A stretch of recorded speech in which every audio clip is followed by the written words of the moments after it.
realmente una dicha estar juntos como familia de Dios, reunidos ante su palabra, porque su palabra es la fuente de todo bien y de toda bendición. Y cuando su Espíritu está en medio nuestro, tenemos la garantía que la palabra puede ser aplicada a nuestro corazón y traer a nuestra vida todo el beneficio por el cual fue un día enviada. Amén. Nosotros estamos en el día número 3 de esta serie, Trabajo y Evangelio.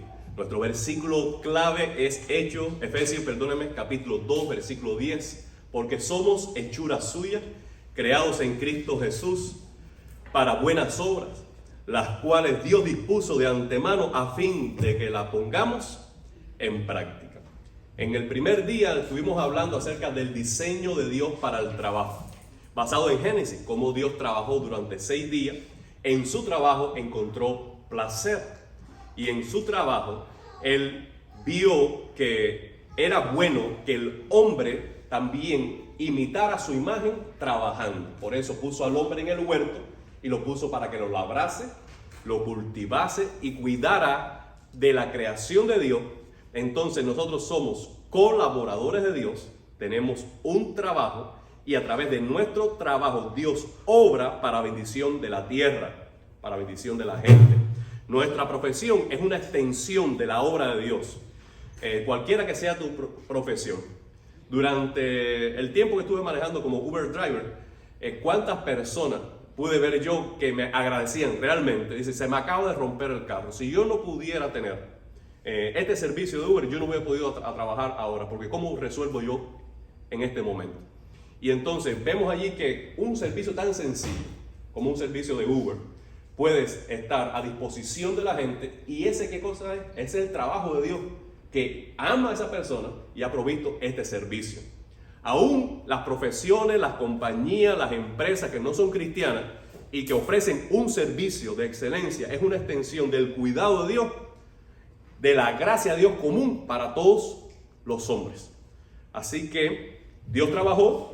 Nuestro trabajo es colaborar con Dios para ofrecer un servicio de excelencia a nuestra comunidad, y en eso Dios muestre también su bondad. Ahora, en el séptimo día, Dios descansó, y nosotros también debemos descansar. El descanso nos equilibra, el descanso nos permite enfocarnos en Dios, el descanso nos ayuda también a reevaluar nuestros valores, qué es lo realmente importante, y el descanso también nos permite el disfrute. Ese disfrute que viene junto con el ocio. Como Dios dijo, y vio Dios que todo lo que había hecho era bueno, y bueno en gran manera. Encontró Dios placer también en el día de descanso. Después nosotros estuvimos hablando acerca de los ídolos que se presentan en el trabajo.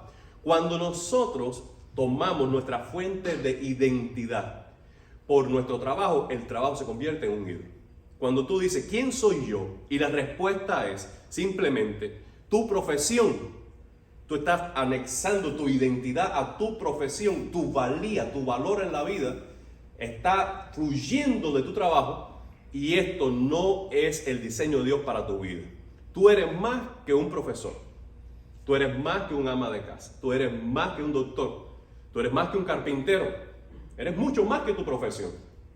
Tú eres hijo de Dios, y tu identidad está en quién tú eres en Cristo, no en lo que tú haces como profesión. ¿Ok? Entonces, lo segundo que estuvimos hablando en ese día es que cuando nosotros encontramos completa satisfacción o nuestra fuente de realización, de plenitud de vida, es nuestra profesión y no nuestra relación con Dios, también es un ídolo. El trabajo no está creado para que tú te sientas realizado últimamente, principalmente en lo que tú haces, sino en tu creador. Amén. De manera que tú puedes perder el trabajo, tú puedes cambiar el trabajo, la escala de tu salario puede cambiar, y tú no estás perdido en la vida, caballero. ¿Ok? ¿Por qué? Porque hay una permanente. Dios está contigo, y tú eres más que tu salario, tú eres más que ese trabajo, y tú puedes comenzar de nuevo porque la misericordia de Dios está contigo, y esa nunca cambia. Y otra de las cosas que estuvimos hablando, que nuestra obediencia a Dios está por encima de nuestro desempeño laboral o de nuestra realización como carrera. ¿Qué quiero decir como eso? Si en tu carrera, para tú escalar, para tú tener un bono, para tú tener un mejor salario, para tú tener una mejor posición, tienes que claudicar a tus valores cristianos, es mejor obedecer a Dios que progresar en tu carrera. ¿Puedes decir amén? De manera que puede ser que llegue un momento en tu compañía, en tu trabajo, que tú pierdas tu empleo por obedecer a Cristo. Pero es mejor perder el empleo por obedecer a Cristo que mantener y progresar en el empleo traicionando a Cristo. Porque al final, todo en esta vida, todo es temporal. Y muchas veces nosotros, por amistad, por compromiso, claudicamos nuestra lealtad a Cristo por simpatizar con un jefe, por simpatizar con un compañero de trabajo, porque qué dirán de mí, o no quiero quedar mal, es que yo estoy tan agradecido que me han dado este puesto de trabajo. Amado hermano, todo hombre, desde mí hasta el último que esté, todo hombre es mentiroso. Empezando por mí, todos mentimos. Maldito el hombre que confía en el hombre. No quiere decir que no tengamos relaciones de confianza, porque sin relación de confianza nosotros no podemos emprender ningún proyecto en la vida. Ni de amistad, ni de matrimonio, ni de iglesia, nada. Todos necesitamos una base mínima al menos de confianza sobre la cual establecer cualquier relación. ¿No es cierto? Pero tu última confianza, tu confianza absoluta, inquebrantable, tu lealtad, ¿a quién es? Al Señor. Y cualquier otra posición, trabajo, profesión, persona que ponga en estrecho tu relación con Dios, recuerda esto: es mejor obedecer a Dios que encontrar realización en el trabajo. Cuando cambiamos esos valores, nuestro trabajo se convierte en un ídolo. Entonces, este es el evangelio que estamos tratando de predicar durante la serie. Primero, el diseño de Dios. ¿Cuál es el ideal de Dios para el trabajo? Segundo, en el cumplimiento de ese ideal siempre se levanta el pecado. Allí donde nosotros vamos. Hoy queremos hablar acerca de la redención. Cómo nuestra salvación personal puede llegar a afectar el trabajo. Y cómo Dios trabajó a nuestro favor para proveer nuestra salvación. Y nosotros ahora podemos estar descansados, porque Él hizo todo el trabajo por nosotros. ¿Qué les parece? Hablemos de esto.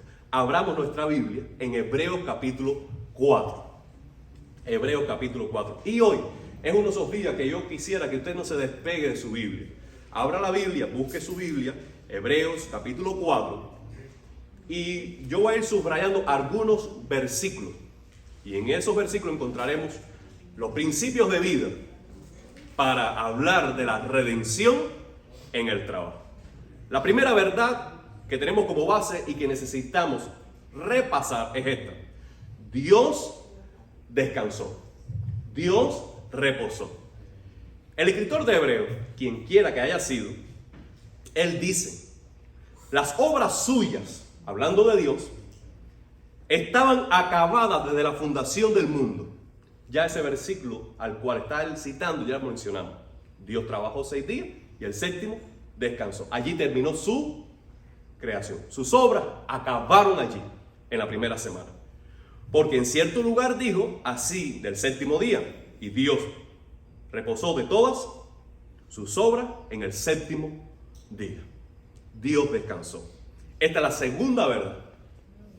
Después de la creación, Dios le dio reposo a Israel.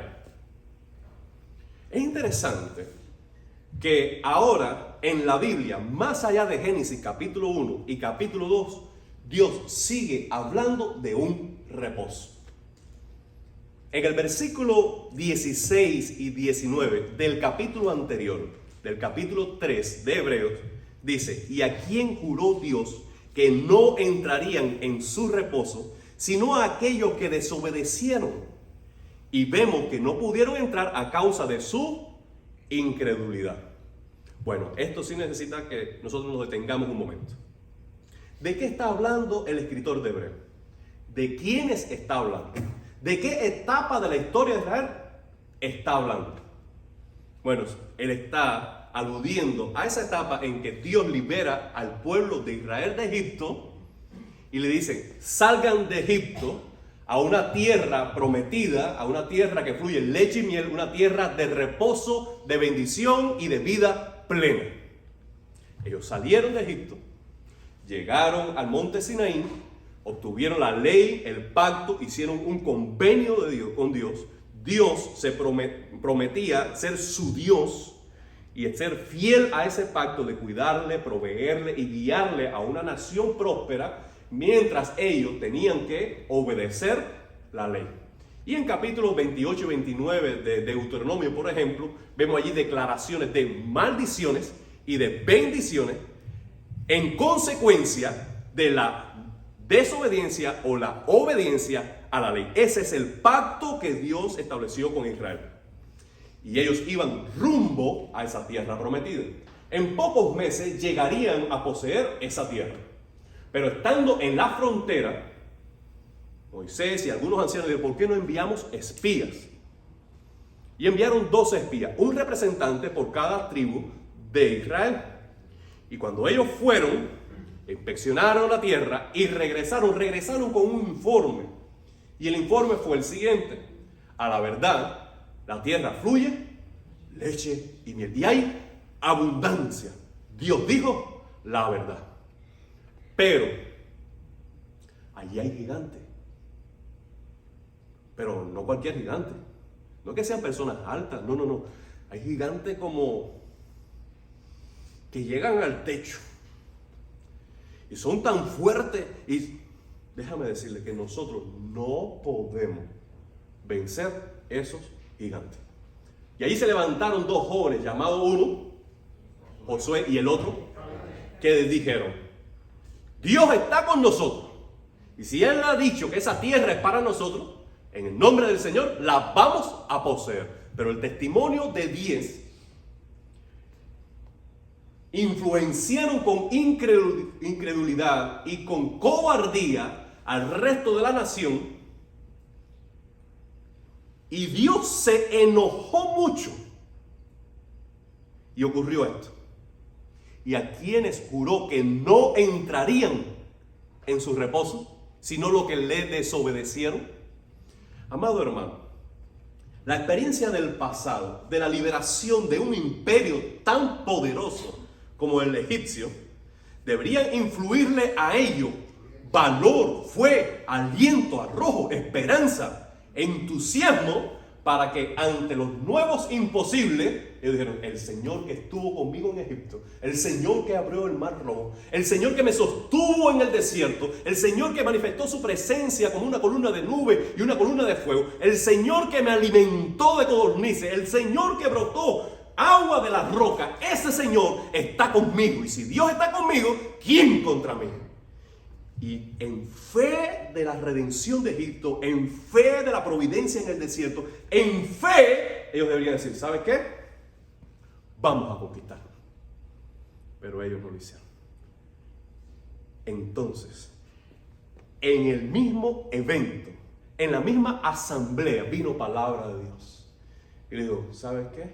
Ustedes van a estar durante 40 años en el desierto. Y toda persona responsable, adulta, que no decidió en fe, sino que se movió a incredulidad, que no creyó la palabra, subrayo, sino que la rechazó, estableciendo su propia voluntad, no puedo entrar, ese va a morir en el desierto. ¿Qué sucedió? Que el pueblo de Israel, cuando no llega, se pasa. Cuando vino esa palabra, mayor miedo tuvieron por el juicio de Dios que por los cananitas. Y no, nosotros vamos. Pero si el Señor te acaba de decir ahora que no vayan. No, ahora vamos. Es como un niño en perreta, ¿no? No metas el dedo en la corriente. Te hace exactamente lo que te está diciendo que no haga. Y ellos fueron derrotados, humillados, y murieron muchos. Porque el juicio fue irrevocable, hermano. Ellos desecharon la palabra, vino el juicio, y ese juicio no hubo una segunda oportunidad para rectificar, no lo hubo. Así es la severidad de Dios cuando determina obrar. En el versículo 2 y en el versículo 6, ahora del capítulo 4, hacen nuevas referencias al pueblo de Israel, pero aplicándola a nosotros, diciendo que nosotros también hemos escuchado las buenas nuevas y también para nosotros queda todavía la oportunidad de un reposo. Vamos a leer el versículo 8 del capítulo 4. Porque si Josué les hubiera dado el reposo, no hablaría después de otro día. ¿Qué sucedió? Después que murió esa generación, la promesa quedó. Y Dios levanta a Josué y dice, tú eres quien va a introducir al pueblo de Israel en la tierra de la promesa, en el lugar de bendición, de vida eterna, de reposo, de plenitud de vida. Cuando ellos entran en la tierra prometida y conquistan a sus enemigos, ellos encontraron reposo de sus enemigos. Y hubo un periodo de prosperidad, de bendición. Ahora, ese reposo del pueblo de Israel, primero, no fue pleno. Y segundo, no fue permanente. ¿Por qué? Porque en varias ocasiones ellos volvieron a desobedecer al Señor. Ellos volvieron a rechazar la palabra y a actuar en incredulidad. Vamos al próximo slide, capítulo 3. Dios ofrece reposo. Dios ofrece reposo. Versículo 9 dice, todavía queda un reposo especial para el pueblo de Dios. Eso es buena noticia. Versículo 3, en tal reposo entramos los que somos creyentes. Versículo 11, entonces esforcémonos pues en entrar en ese reposo. Lo que está haciendo el escritor de Hebreo es aludiendo al Salmo 95, donde David dice, todavía queda un reposo para el pueblo de Dios. Esta es la tercera mención del término reposo para el pueblo de Dios. El primero fue el reposo de Dios en Génesis. Segundo, el reposo que Dios ofreció al pueblo de Israel para entrar en la tierra prometida. Pero por voz profética, David todavía en el Salmo dice, todavía queda un reposo para el pueblo de Dios. Y el escritor de Hebreo está diciendo, procuremos entrar en ese reposo. 4. El reposo de Dios. ¿En qué consiste en el reposo de Dios hoy? Versículo 10. Porque el que entra en el reposo de Dios descansa de sus obras, así como Dios descansó de la suya en el Génesis, capítulo 1. Y esto se pone interesante.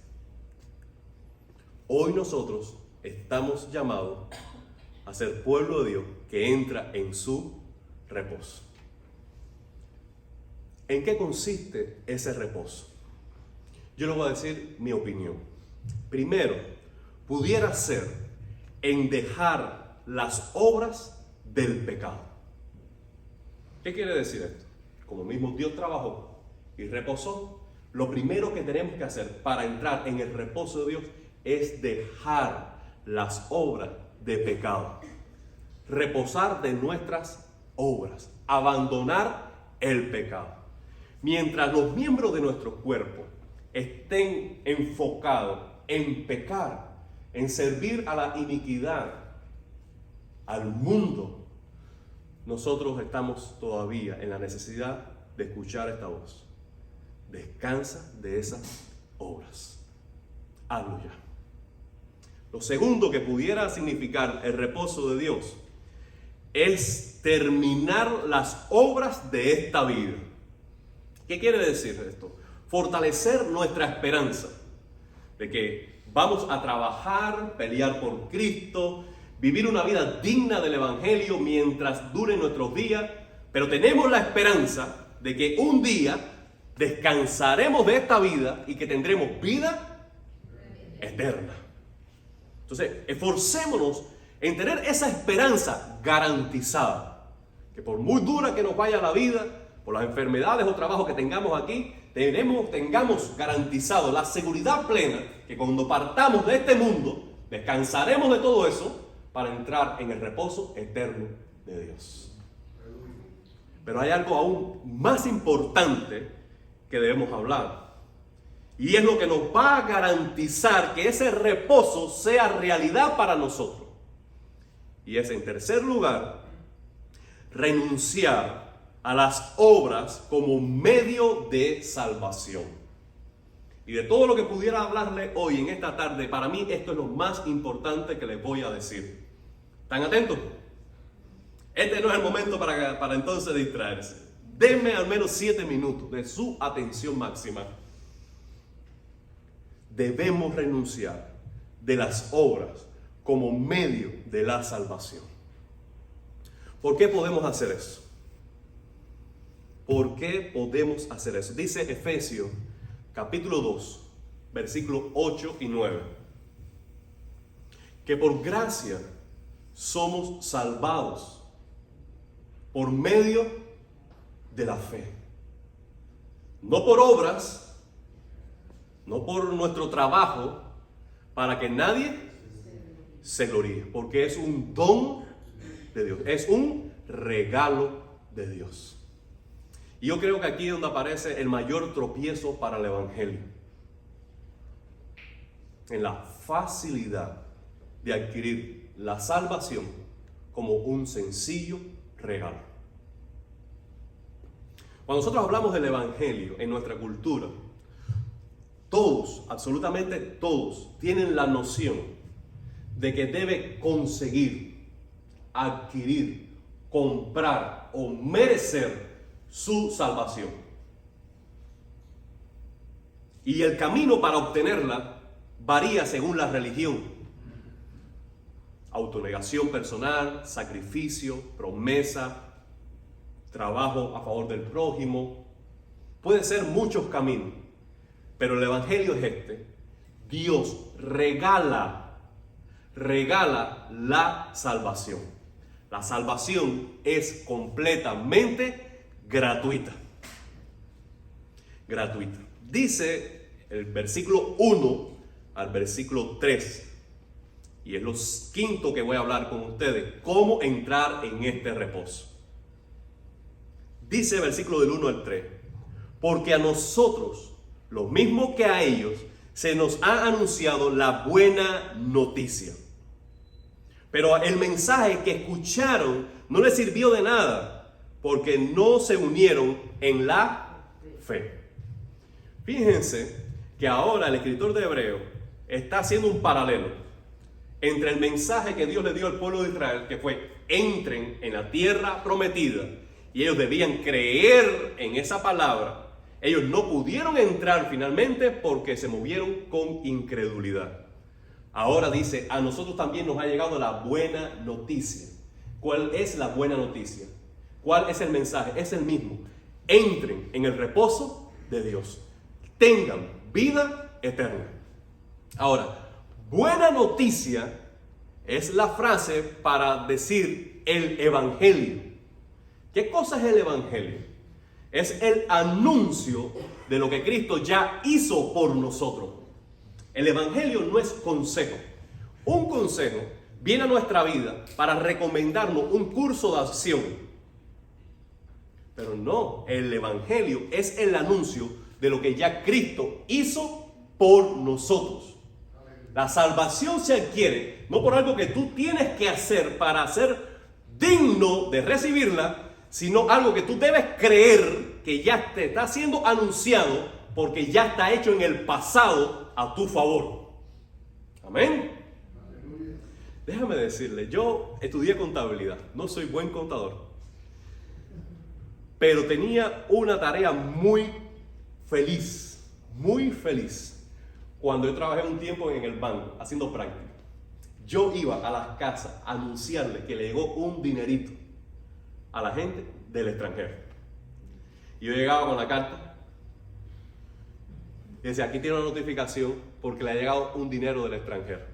Amado hermano, las personas le faltaba un poco por darme un beso, un abrazo, como si yo le hubiera regalado algo. Yo simplemente lo que hice fue anunciarle, darle una buena noticia. Ahora supongamos, ellos reciben el sobre y alguien diga, a mí, si la familia mía que está en el extranjero, no, esa gente se tomaron la Coca-Cola del olvido, nunca me hacen una llamada, ¿qué va? Dinero, ¿para qué? Mentira, no me vas a agarrar en ese engaño. Y no creen el anuncio. El dinero ya fue enviado. El dinero ya está a su cuenta. Lo único que necesita, ¿qué cosa es? Creerlo para recibir su beneficio. Déjame decirle que a un cubano, por muy imposible que le pareciera, va a ir y va a correr, porque esas son muy buenas noticias. Déjame decirle además que mejores noticias son que nuestros pecados que cometimos en contra de Dios, quebrantando su ley, Cristo asumió la responsabilidad de esos pecados. La justicia, la ira de Dios que nosotros merecíamos por quebrantar la ley de Dios, Cristo lo cargó en la cruz. ¡Aleluya! Y Él resucitó al tercer día, dando garantía de que su sacrificio fue aceptado por Dios en el cielo. Y Él tenía tal convicción de esto, que en el momento último de su vida, Él dijo, consumado es. La deuda ha sido pagada. Tetelestai. ¿Qué quiere decir? Que nosotros adquirimos una deuda. La deuda de nuestros pecados es muerte. Cristo con su muerte pagó nuestra deuda con Dios, de tal manera que ahora al creer en el trabajo que Cristo hizo por nosotros en la cruz, corremos a Él en fe y su justicia se nos pone a nuestra cuenta. Se nos ha enviado gracia, se nos ha enviado saldo a nuestro favor. No estamos en deuda con Dios si creemos en Cristo como único, suficiente Salvador de nuestros pecados. ¿Puedes decir amén? Oh, hermano. Dios trabajó por nosotros la salvación. Nos vio perdidos, nos vio en bancarrota, nos vio en ruina espiritual y dijo, ¿sabes qué? Esta gente, ni sumando todas las buenas obras, las buenas intenciones que tengan, juntos pueden llegar al estándar de la demanda de mi justicia. Ellos están perdidos. Y nos amó cuando estábamos perdidos. Amado hermano, nosotros sabemos por nuestra generación que mucha gente te quiere mientras tú tienes dinero. Pero cuando tú no puedes invitar a una cena, no puedes invitar a tu casa, cuando tú no puedes ayudar con el transporte, cuando tú no puedes aportar, no son pocos los que se olvidan y bloquean tu número de teléfono. No son pocos. Como decimos, mientras tienes vales, no tienes, no vales. Pero el amor de Dios se mostró para con nosotros, que estando en bancarrota espiritual, estando en deuda con Él mismo, Él dijo, ustedes adquirieron una deuda conmigo, pero yo voy a pagar esa deuda para que ustedes queden liberados. Ah, Señor, ¿cómo lo vas a hacer? Yo voy a enviar a mi hijo a que pague por ustedes. Dice Romano que algunos quizás osaran de hacer un gran sacrificio por alguien que es bueno. Nosotros diríamos por un niño inocente, por una mujer desamparada, por una causa justa. Pero Dios nos amó cuando éramos sus enemigos. Cuando no queríamos saber de Él, Él quiso saber de nosotros. Cuando nosotros le dimos la espalda, Él nos persiguió. Cuando nosotros quebrantamos la ley, Él quiso reconciliarse. Aleluya. Y envigó lo más preciado de su corazón, a su Hijo Jesucristo. ¿Por qué Cristo era la única forma de pago? ¿Por qué? ¿Por qué no multiplicó los becerros, los animales, los corderos, las vacas para que hubiera más sacrificio y que más sacrificio redimieran a la humanidad? Amado hermano, porque solo alguien digno, santo, puro, inocente, justo, íntegro, limpio, solo alguien así podría ser el sustituto del pecador. La gravedad de nuestros pecados era tal que no había forma de pagarla si Dios no la pagara con su propio Hijo. Si aún nosotros decimos, ¿sabe qué? No es tan malo mi pecado. ¿Sabe qué? Yo soy buena gente. Cuando nosotros decimos eso es porque nos comparamos con los pecados graves de otros. Pero cuando tú te comparas con la santidad de Dios y tú dices, Dios para salvarme tuvo que entregar a su Hijo y hacer un sacrificio tan grande. Óyeme, mi pecado realmente es grave, horrendo, feo a los ojos de Dios. Porque nuestro pecado no es simplemente contra un perrito. Nuestro pecado no es simplemente contra un amigo. Nuestro pecado es con el Creador, con el soberano de la tierra. Y la gravedad de nuestro delito está en dependencia de la persona ofendida. Quizás yo en mi vida pasada antes de Cristo me pongo enojado como cualquiera de ustedes y le doy un bofetazo. De hombre a hombre, eso quedó más o menos por allí, quizás una disputa y ya. ¿Ok? Que yo me atrevo a darle un bofetazo a un bebé. ¿Es la misma gravedad? Dígame, Leo. No. ¿O que un hombre golpee a una mujer es la misma gravedad? No. Ahora yo me pongo bravo con cualquiera de ustedes y me quito un zapato y se lo lanzo. Eso quedó ahí. Pero que estemos en un speech del presidente que yo medio loco le haga ¡fuácata! ¿Qué es lo que me cae arriba? Porque la dignidad de la persona, el puesto, la honra de la persona hace que nuestra falta sea más grave y que demande una justicia más severa. Ahora, dentro de todas las personas dignas, dentro de todas las posiciones encumbradas de la tierra, está el creador del universo. Y nosotros, déjeme decirle, yo, Darwin, he tenido la osadía de él decir blanco y yo decir, no, ¿qué va? Negro.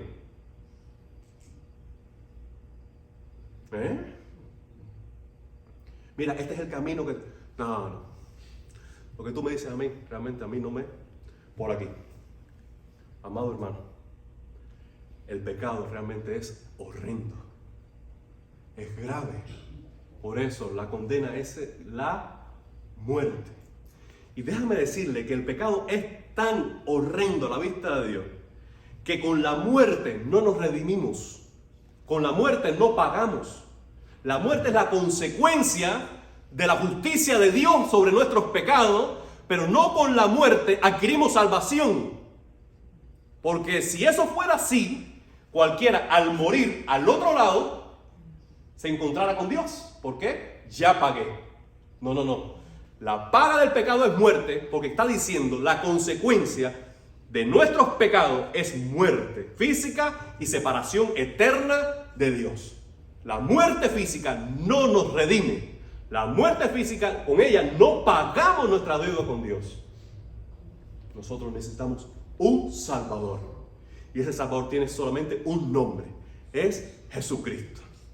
Dice la Biblia que no hay otro nombre bajo el cielo dado a los hombres en quien podamos ser salvos, el cual es Jesucristo. Y en ningún otro hay salvación. En ningún otro. Amado hermano, entonces,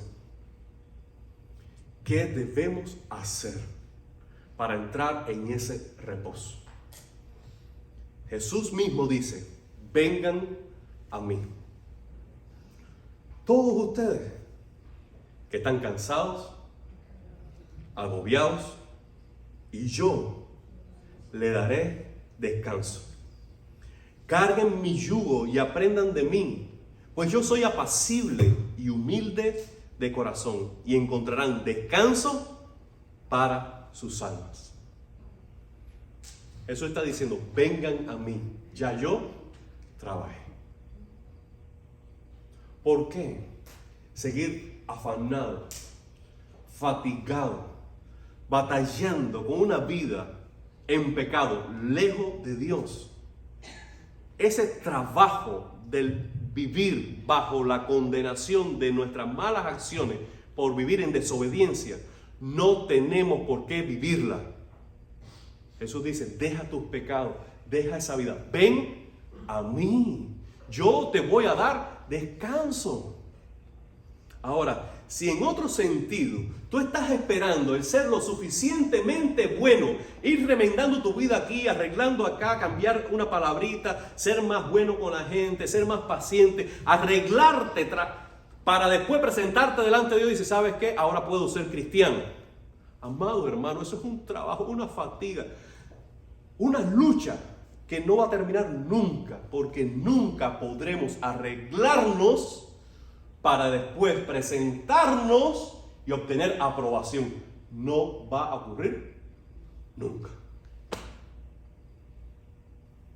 ¿Por qué? Porque el pecado es como el tizne del carbón o como la grasa de un carro. Te metes abajo del carro, te embarra y tú dices, mira para esto, chico, mira. Ay, madre, deja que... Y donde quiera que toque, hace peor el embarro. Así es el pecado. Tú necesitas quitarte la ropa, meterte en la ducha y que un agente exterior te limpie. Y esa es la sangre de Cristo. Ven a Cristo ya.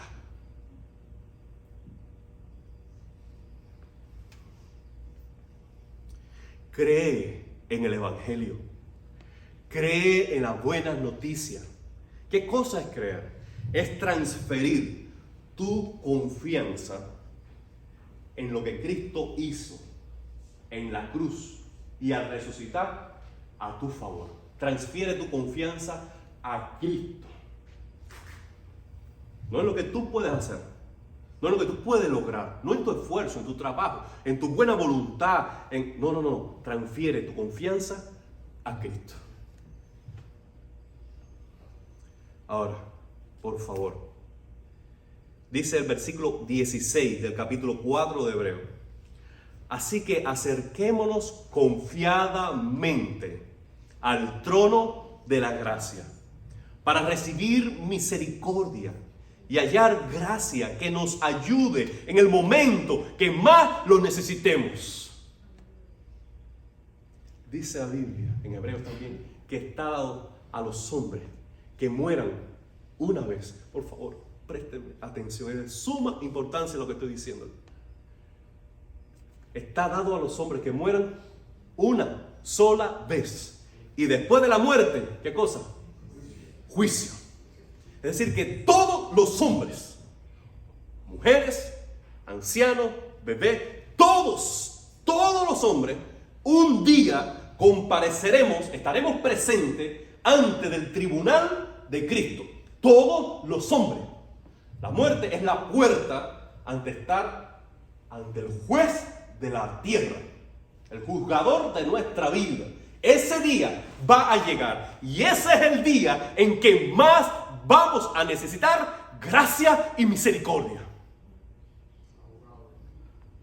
Dice la Biblia aquí, va a llegar el día en que más necesitemos misericordia. ¿Qué cosa es gracia? Gracia es el favor que no merecemos. ¿Qué cosa es misericordia? Que se nos quita de encima la condena que sí merecemos.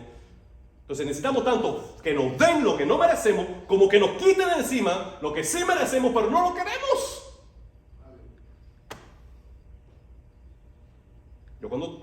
Yo cuando quiebro una ley de tránsito, yo merezco una multa, pero no la quiero. ¿Alguien la quiere? No, para que pague la mía. No. Eso es misericordia, que nos quite lo que merecemos. Ahora, cuando estemos ante ese trono para ti puede ser de gracia, puede ser de misericordia. Si hoy tú te acercas con confianza. Voy a hacer un paréntesis. Tú sabes que hay personas que nosotros decimos, oye, qué confianzú es fulanito. Oye, tú le das un dedo y se coge la mano. ¿Qué estamos diciendo con eso? Que hay personas que tienen confianza, pero no una confianza que se le ha dado, sino una confianza que ha arrebatado. Es como si un extraño llegara a la casa por primera vez y dice, ¿sabes qué? Voy a coger un poquito de agua y te abro el refrigerador. Lo ves pasar así y tú dices, siéntete como en tu casa.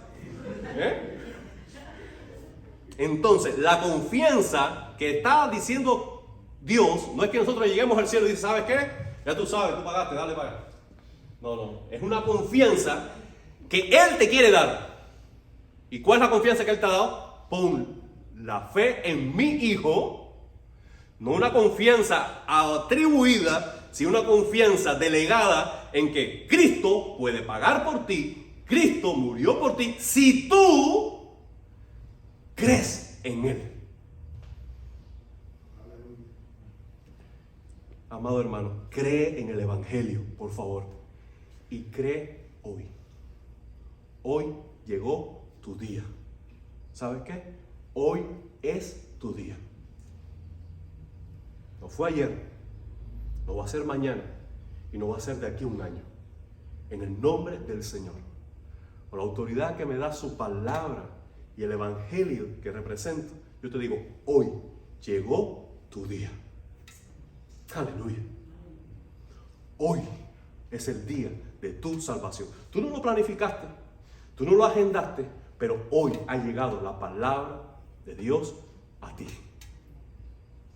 Tú no lo pensaste, pero hoy Dios te quiere salvar. Hoy. ¿Dónde dice eso? Hebreos capítulo 4, versículo 7. Por eso Dios volvió a fijar un día. Primer día, Génesis 1, día de reposo. Él descansó. Segundo día, al pueblo de Israel, entrarás en mi reposo. Pero Él ha fijado un tercer momento. Otro día. Y ese día para ti es hoy. Hoy es el día aceptable. Hoy es el día de visitación. Hoy ha llegado la palabra de Dios para ti. Y hoy tú no puedes ser indiferente. Es una noticia que tú no puedes decir, ¿sabes qué? Voy a hacerme como el que no la vi. Me llegó el sobre, tengo que pagar el bill. Pero déjame, ni voy a abrir porque yo sé lo que es. No.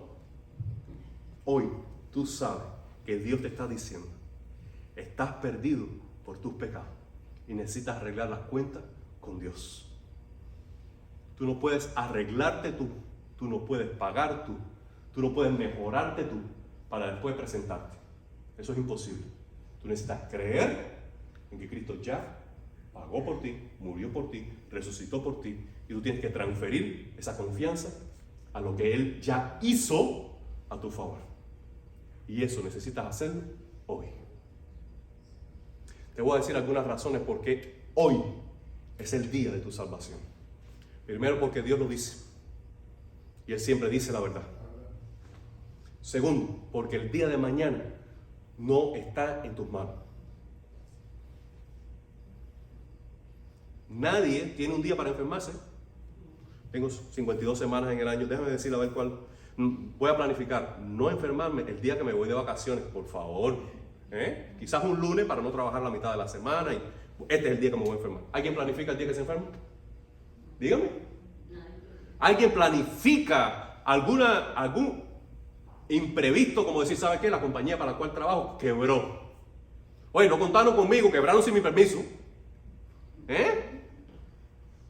No ocurre. El día de mañana no está en tus manos. Segunda razón. La tercera razón es que tú no sabes en la capacidad que tú estarás en el día de mañana para poder entender el Evangelio y poder creer. Déjame decirte que si tú tienes Alzheimer el día de mañana y tú no creíste en el Evangelio, aunque tú estés en ese momento incapacitado, tú no tienes oportunidad de salvación porque tú ya la tuviste. Si tú tienes un accidente y de pronto tú no puedes escuchar por el código Morse, tú no vas a entender el Evangelio. Ya tú no lo escuchaste, tú no lo creíste, tú estás en oscuridad eterna. Tú no puedes decir, yo soy joven, tengo vida. Porque yo mismo estuve visitando por meses a un joven que gracias al Señor puso su confianza en Cristo, llamado Yaisel. La misma edad que yo. Él fue al río con toda vitalidad, se lanzó y quedó cuadripléjico. En el acto, solo pestañeaba y movía algo de la boca. En el acto. ¿Lo planificó? Dígame, ¿lo planificó? No, porque tenga juventud.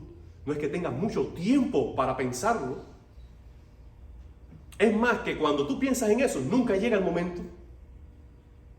No, porque esta semana no, porque el año que viene no, porque ahora tengo 60 años nada más, yo me siento fuerte. No, yo tengo 70 años, me siento fuerte. A mí no se me olvida algunas cosas, pero yo, amado hermano, nosotros hemos visitado ancianos. Es más, en el parque, hemos hablado los muchachos, en el Tropical Park, hemos dialogado con ancianos, vitales, vivos, fuertes, saludables. Pero cuando tú dialogas con ellos, hermano, su mente, su conciencia está cauterizada, de tal manera que no están abiertas a optar por Cristo, a hacer un cambio de vida, a hacer un cambio de fe, a hacer un cambio radical como implica poner tu fe en Cristo. No están en esa capacidad, tan saludables, tan vitales, están haciendo ejercicio, pero su corazón ya no está fructífero, fértil para recibir la palabra. No lo están. Por mucho que quiera explicar el Evangelio, no lo entienden. Y tú le hablas y dices, sí, ¿sabe qué? Un día yo fui a la iglesia. Sí, y si te van con un cuento, ¿por qué? Porque ya están ancianos. Hoy es el día. La última razón por la cual hoy es el día es porque hoy el Señor te está hablando. Hoy te está hablando. Hoy tú has sumado 1 más 1 son 2 y 2 que tengo aquí son 4. Esta es la decisión que debo tomar. Hoy tú sientes la convicción, el apremio, la obligación de tomar esa decisión. Y tú necesitas a veces que coincidan muchas circunstancias para que un momento como este ocurra en tu vida. Y este momento va a ser completamente irrepetible. Porque Dios lo creó para ti. Por tanto, hoy, ahora, es el momento de poner tu confianza en Cristo para vida eterna. ¿Quieres hacerlo? ¿Quieres hacerlo? Yo te invito a que inclines tu rostro y hagas una oración a Dios.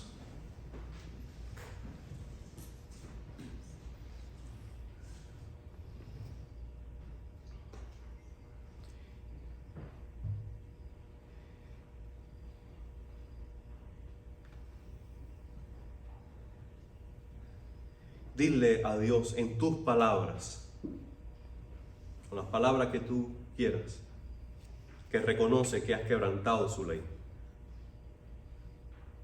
y que sabes que eres pecador y que necesitas su misericordia. Díselo díselo. Si viene a tu mente algún hecho, alguna palabra con las cuales sabes que has ofendido a Dios, por favor dilo.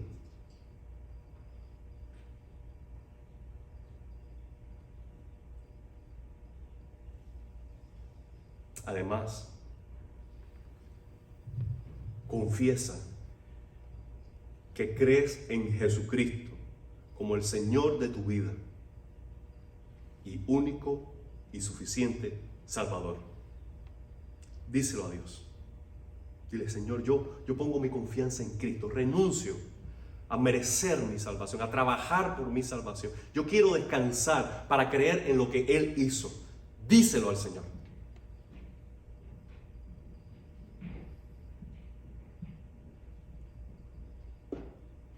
Pide perdón, pide misericordia. Dile: Señor, perdóname. Señor, perdóname. Señor, límpiame. Señor, santifícame. Díselo al Señor.